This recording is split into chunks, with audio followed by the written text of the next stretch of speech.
экспозиции Алексей Викторович Широких «Достойный сын своего народа». Микрофон.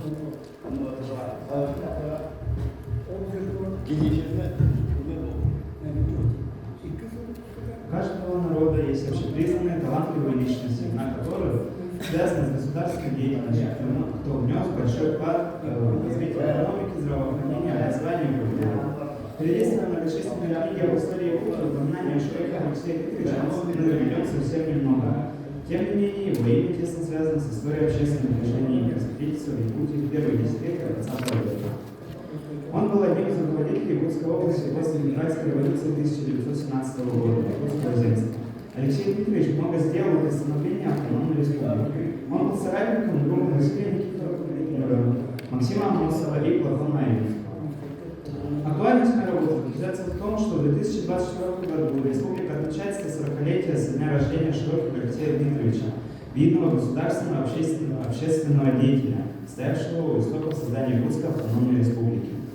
Важно вспомнить об истории становления и развития нашей республики, изменениях, решенных задачах, известных и неизвестных именах. Целью моей работы является сбор материала о политической и общественной деятельности Алексея Викторовича, а также систематизация данных и составление экспозиции для библиотеки лицея.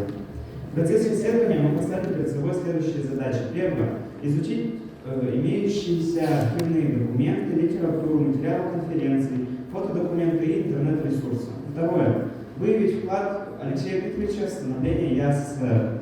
Третье – систематизировать все полученные данные. И четвертое – создать экспозицию «Алексей Дмитриевич Широких. Достойный сын своего народа» для библиотеки нашего лицея. Объектом моего исследования является жизнь и деятельность Алексея Дмитриевича. В работе использованы следующие методы исследования. Биографический – это анализ источников и материалов о Алексее Дмитриевиче.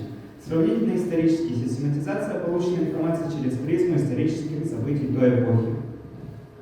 Материалы нашего исследования могут быть использованы для расширения знаний об образовании ЯССР, при подготовке различных краеведческих мероприятий, классных часов, неурочных занятий. Могут стать частью экспозиции устного лицея. Наша работа будет полезна всем интересующимся историей своей родины. В этом прослеживается практическая значимость моей работы.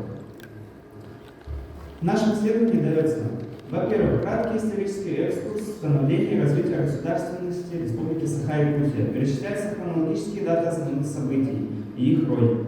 Итогом становится ключевое событие. 27 апреля 1922 года, когда Президиум Российского Центрального исполнительного комитета ЦИК принял постановление об автономной Якутской социалистической Советской Республике как федеративной части РСФСР с административным центром в городе Якутске. Данный регион явился самым крупным на территории России и самой большой административно-территориальной единицей в мире. Во-вторых, мы провели биографический обзор личности Широких Алексея Викторовича в разделе «Педагогическая династия Широких» и устроили.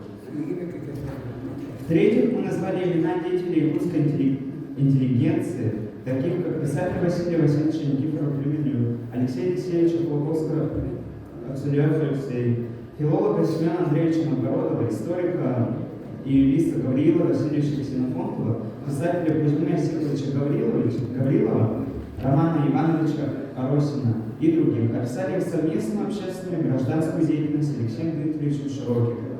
Также охарактеризовали работу комитета ЯНК и его функции и доказали важность роли Широких Алексея Дмитриевича в работе комитета.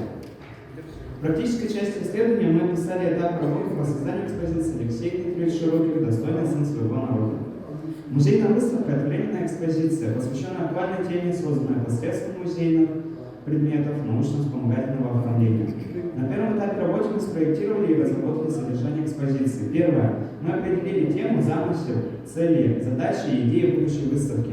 Второе. Мы составили список экспонатов. И третье. Изучили литературу и источники, библиотечные, архивные, электронные ресурсы.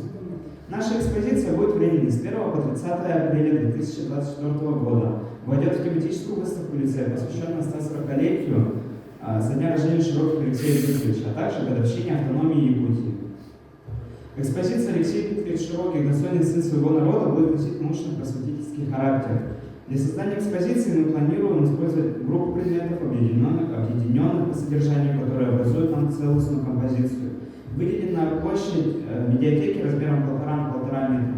Отдельный стенд, на котором будут размещены книги, журналы, заметки и статьи о жизни и деятельности Широких Алексея Дмитриевича. Витрины с предметами и фотографиями из личного архива семьи Широких и мультимедиа презентацию решения слайд-шоу, которое продемонстрировал в конце. Для создания экспозиции мы выбрали следующие принципы развертывания экспозиционного ряда. Первый принцип – историко-хронологической последовательности, и второй – проблемный принцип. И хотелось бы сейчас перейти к заключению. В ходе исследования и поисков нам была проделана большая работа по сбору материалов о жизни и деятельности Широких Алексея Дмитриевича. Прошедший 20 век принес и пути целую плеяду выдающихся общественных и государственных деятелей, среди которых мы гордо называем имена Максима Амосова, Платона Аюнского, Степана Рожакова, Исидора Варахова, Алексея Широких и их соратников. Безусловно, оценка их роли в развитии республики является важной, прежде всего для того, чтобы мы с точки зрения науки и практики могли познать свою историю, довести эту информацию до широкого круга общественности. Алексей Дмитриевич Широких внес весомый вклад в становление Якутской автономной республики. Его яркая судьба и активная самоотверженная общественно-политическая деятельность должна служить примером для многих поколений якутян. Целью работы была систематизация всех известных источников, создания экспозиции музея лицея, поставленные в исследовании задачи нами решены. Экспозиция будет представлена в апреле 2024 года. Наш проект является начальным этапом исследования. Мы собрали часть доступной информации, и эти результаты дают нам право продолжить наши исследования. Итоги нашего труда будут полезны на уроках краеведения, классных часах и внеурочных мероприятиях, а также вызовут интерес у знатоков истории России и родного края. Несомненно, работу над данным проектом нам нужно продолжить. И позвольте представить нам две презентации в режиме слайд-шоу, которые я упомянул ранее, которые будут продемонстрированы на выставке лицея. Спасибо за внимание.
Так, чтобы провести в школе, но потом мы хотим, чтобы эта выставка могла быть передвижной и доступна по всем школам нашего вуза, пока что в нашей жизни. Но в будущем, может, и по другим вузам, чтобы можно было переводить. А вот систематизация там, вы сказали, что систематизация завершена, да? Нет, у нас еще не завершена, нам нужно дальше систематизировать и искать материалы. Скорее дополнять материал. Дополнять больше.